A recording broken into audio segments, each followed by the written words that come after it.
కడప నగర నడిబొడ్డులో కోట్ల విలువ చేసేటటువంటి యాదాల పిచ్చయ్య శెట్టి చారిటీకి సంబంధించినటువంటి స్థలంలో అనుమతి లేని నిర్మాణాలపైన భారత కమ్యూనిస్టు పార్టీ పరిశీలన చేయడమే కాకుండా నగరపాలక సంస్థ కమిషనర్ దృష్టికి తీసుకొని పోయి ఫిర్యాదు చేయడం జరిగింది. ఈ సందర్భంగా కలెక్టర్ గారికి, మేయర్ గారికి కూడా ఫిర్యాదు చేసి తక్షణం చర్యలు తీసుకోకపోతే ఆందోళన ఉధృతం చేస్తామని చెప్పి కూడా హెచ్చరించడం జరిగింది. ఈ జరుగుతున్నటువంటి పరిణామం సరిగ్గా ఫిబ్రవరి 1వ తారీఖున యాదాల పిచ్చయ్య శెట్టి చారిటీస్ కు సంబంధించినటువంటి అసోసియేషన్ వారు కడప నగరపాలక సంస్థను పోయి మా ఓపెన్ సైట్ కు సంబంధించినటువంటి దాదాపు 48,67,000 రూపాయలు పైబడి పన్నులు బకాయిలున్నాయి. ఆ పన్నులు బకాయిలు రద్దు చేయండి. ఎందుకంటే మేము పిల్లలకు చదువులకు సహాయం చేసేటువంటి వాళ్ళము, అనాథలకు భోజనం పెట్టేటువంటి వాళ్ళము, దేవునికి సంబంధించినటువంటి రకరకాలైనటువంటి ఒక ధార్మిక కార్యక్రమాలు వివిధ రూపాలలో చందాల రూపంలో వచ్చే వాటిని మేమే ఖర్చు పెట్టుకునేటువంటి వాళ్ళము.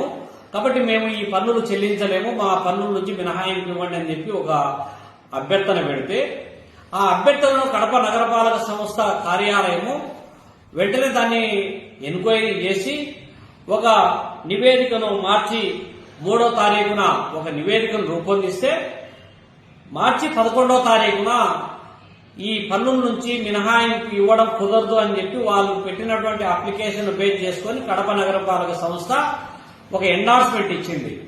ఈ ఎండార్స్మెంట్ ఇవ్వడమే ఒక పక్కా ప్రణాళికతో కోర్టు పోవడానికి కావలసినటువంటి అవకాశాన్ని కడప నగరపాలక సంస్థే ఇచ్చింది అనేటువంటిది మా ఆరోపణ. ఈ పన్నుల నుంచి మినహాయింపు ఇవ్వాలనేటువంటిది ఏదైతే అభ్యర్థన తిరస్కరణకు గురైందో ఆ ఎండార్స్మెంట్ బేస్ చేసుకునే కోర్టుకు పోయింది చారిటీ. కోర్టుకు పోయి తిరుమల తిరుపతి దేవస్థానాన్ని, లేకపోతే దేశంలో ఉన్నటువంటి వివిధ ఎగ్జాంపుల్స్ అంటే దేవాలయాలకు సంబంధించినటువంటి సేవా కార్యక్రమాల పరిధిలోకి మేము కూడా వస్తామనేటువంటి దాంతో కోర్టుకు పోయి ఎగ్జామ్షన్ ఇంటర్మ్ ఆర్డర్ తెచ్చుకున్నది. అది శాశ్వతమైనటువంటి ఆర్డర్ ఏం కాదు, కానీ శాశ్వతమైనటువంటి ఆర్డరు దాన్ని పూచిగా చూపెట్టి ఈ పన్నులకు సంబంధించినటువంటి దాన్నే బేస్ చేసుకొని చారిటీస్ కు సంబంధించినటువంటి వాళ్ళు ఎండోమెంట్ వాళ్ళతో ఆమోదం పొంది ఎండోమెంట్ చారిటీ కలిసి ఓపెన్ యాక్షన్ పిలిస్తే అందులో కడప నగరపాలక సంస్థలో ఉన్నటువంటి కార్పొరేటర్స్ అనబడేటువంటి ఎవరైతే ఉన్నారో ఇంతకుముందు వైసీపీ, ఇప్పుడు టీడీపీలో చేరినటువంటి బాలకృష్ణారెడ్డి లాంటి వాళ్ళు కూడా ఈ చారిటీ పెట్టినటువంటి ఓపెన్ యాక్షన్ లో పాల్గొని దాంట్లో టెండర్లు దక్కించుకోవడం జరిగింది. అయితే ప్లాన్ అప్రూవల్ లేకుండానే అప్లై చేసి పన్నుల బకాయిలు ఉండగా అది ప్లాన్ అప్రూవల్ ఇవ్వకూడదు. మామూలుగా అయితే వాళ్ళు ఏదో టెక్నికల్ ఇష్యూ చెప్తున్నారు, ఆటోమేటేషన్ లాగానే ఆటోమేటిక్ గా అది అప్రూవల్ అవుతుంది ప్రిలిమినరీగా, తర్వాత మొత్తం రిపోర్ట్ వచ్చిన తర్వాతనే మేము ప్లాన్ అప్రూవల్ ఏదైనా చేస్తామని చెప్పి నగరపాలక సంస్థ చెబుతా ఉంది. ఈ మొత్తం వ్యవహారంలో కడప నగరపాలక సంస్థ ప్రమేయం ఉంది, తర్వాత చారిటీ ప్రమేయం ఉంది, ఎండోమెంట్ ప్రమేయం ఉంది, అధికార పార్టీ నేతల ప్రమేయం ఉంది. ఈ మొత్తం కూడబలుకొని అక్రమాలు జరిగినాయి, కడప నగరపాలక సంస్థకు చెల్లించాల్సినటువంటి 48,67,000 రూపాయలు ఎగ్గొట్టడానికి ఈ తతంగం అంతా అల్లినారనేటువంటిది ఆరోపణ చేస్తా ఉన్నాం.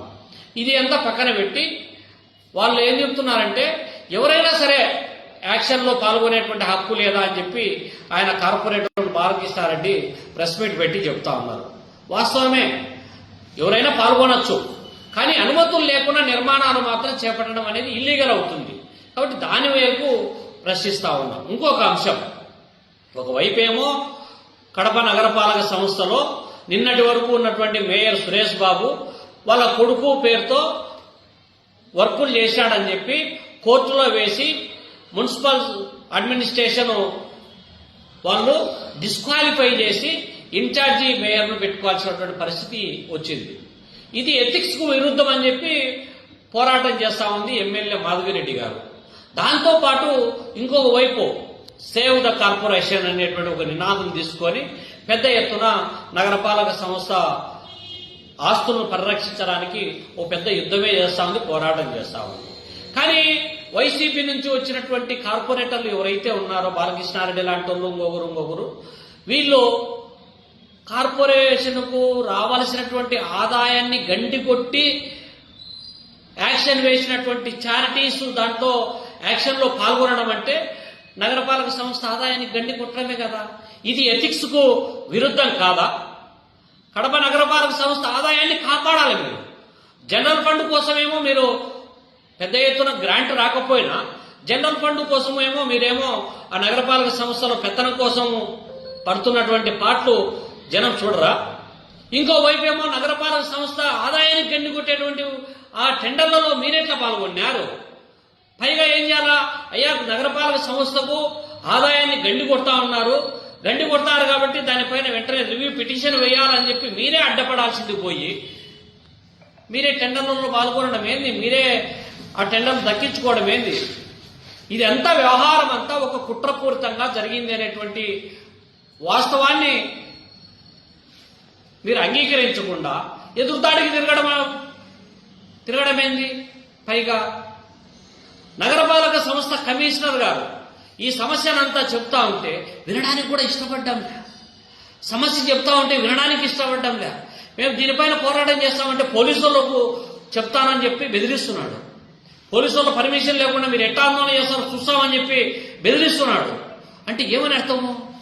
నగరపాలక సంస్థ ఒక పక్కా ప్రణాళికతో కమిషనర్ యొక్క ప్రమేయంతోనే ఈ మొత్తం వ్యవహారం నడిచింది అనేటువంటి దాంతో మేము ఈ నగరపాలక సంస్థను ప్రక్షాళన చేయాలంటే, ఆస్తులను పరిరక్షణ చేయాలంటే, ఆదాయాన్ని పరిరక్షించాలంటే నగరపాలక సంస్థ కమిషనర్ మనోజ్ రెడ్డి ఒక్క క్షణం కూడా కమిషనర్ గా ఉండడానికి అర్హుడు కాదని చెప్పి మేము చెప్పదలుచుకున్నాం. నిజంగా నగరపాలక సంస్థను పరిరక్షించాలంటే గతంలో ఐఏఎస్ అధికారి ఏదైతే ఉన్నాడో ఐఏఎస్ అధికారిని ఏర్పాటు చేయాలి. దానికి ప్రభుత్వము ఎమ్మెల్యే గారు చొరవ చేయాలి. దానికోసం భారత కమ్యూనిస్ట్ పార్టీ అవసరమైతే అఖిలపక్ష సమావేశాలను ఆర్గనైజ్ చేస్తాము, ప్రజల్లో ప్రజా సంఘాలను ఆర్గనైజ్ చేస్తాము, ఒక పోరాటానికి శ్రీకారం చుట్టామని చెప్పి కూడా తెలియజేస్తా ఉన్నాం.